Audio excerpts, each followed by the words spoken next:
పట్టణంలో గాంధీనగర్ 3వ వీధి రెల్లిపేటకు చెందిన బంగారు వాసు అనారోగ్యంతో గత నెల 15న మృతి చెందారు. ఆ కుటుంబం ఆర్థిక ఇబ్బందులతో సతమతమవుతూ వస్తున్న విషయాన్ని వాసుకు తోటి కార్మికుడైన నరేంద్ర రాయవరం మండలంలోని స్నేహ స్వచ్ఛంద సేవ సంస్థకు విషయాన్ని తెలిపారు.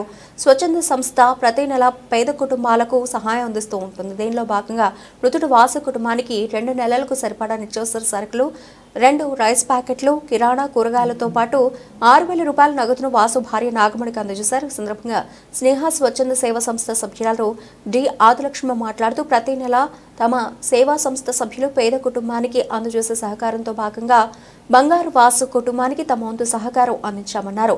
నరేంద్ర మాట్లాడుతూ సమాచారం అందించిన వెంటనే స్పందించి బాధిత కుటుంబ సభ్యులకు ఆర్థిక మొత్తాన్ని నిత్యావసర సరుకులను అందించిన సేవా సంస్థ సభ్యులకు కృతజ్ఞతలు తెలిపారు. ఆర్థిక పరిస్థితిలో ఉండడంతో రాయవరం మండలమైనటువంటి సేవా సంస్థ పెట్టడం జరిగింది. ఆ సేవా సంస్థ ద్వారా మేము అడిగిన వెంటనే మాకు ఈ కార్యక్రమాల ద్వారా ఈ సేవా కార్యక్రమానికి వాసు కుటుంబానికి ఆర్థిక సాయం చేసినటువంటి సేవా కార్యక్రమానికి మేము ప్రత్యేకమైన ధన్యవాదాలు తెలుపుకుంటాం. నా పేరు డి ఆదిలక్ష్మి. మేము స్నేహ స్వచ్ఛంద సంస్థ టీమ్ మెంబర్ని.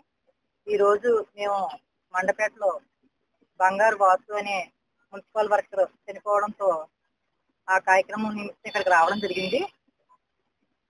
మన మున్సిపల్ వర్కర్స్ అయిన నరేంద్ర గారు, కొండ గారు మాకు ఇలా బంగారు వాసు సడన్ గా చనిపోయారు. వాళ్ళకి ఆర్థిక పరిస్థితి అంత బాగాలేదు. వాళ్ళకి ఎంతన్నా హెల్ప్ చేయమని మాకు మా టీం దృష్టికి తీసుకురావడం జరిగింది. దాని రీత్యా మేము మా టీం నుంచి ఈ కార్యక్రమం నుంచి ఫండింగ్ చేసి 13,250 రూపాయలు ఫండింగ్ చేయడం జరిగింది. ఆ అమౌంట్ లో 7,000 రూపాయలు వాళ్ళకి 2 నెలలకు సరిపడా కిరాణా, రైసు, కూరగాయలు ఇవ్వడం జరుగుతుంది. అలాగే 6,000 రూపాయలు క్యాష్ కూడా వాళ్ళకి అందించడం జరుగుతుంది. ఈ నెల కూడా ఒక నిరుపేద కుటుంబానికి సహాయాన్ని అందించడం జరుగుతుంది. అదే విధంగా ఆ కార్యక్రమంలో భాగంగా ఈ రోజు ఈ మండపేట గ్రామంలో బంగారు వాసు గారి కుటుంబానికి మేము ఈ సహాయ కార్యక్రమం చేయడం జరుగుతుంది.